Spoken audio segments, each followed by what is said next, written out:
ඇත්තටම අපි හිතුවේ නැති වුණාට මේ ශරීරය පුදුම කෙත්තමක්.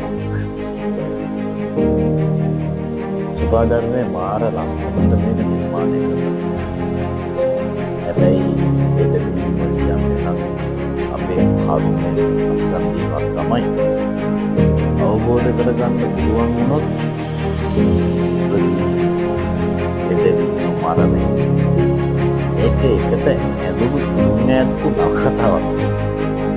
අපි ඉපදෙනවා පස්සේ ලෙඩවෙනවා. මේ ලෙඩවීම හොයන්න. ඊපස්සේ යම්කිසි අවබෝධයක් ආපුවම මේ යම්කිසි කතාවකට යන්න කියලා තේරෙනවා. බලන්නකො දැන් මේ කලින් දීපන්නේ ඉඳලා තියෙන හැදෙන විදිහ මොකම ගෙත්තම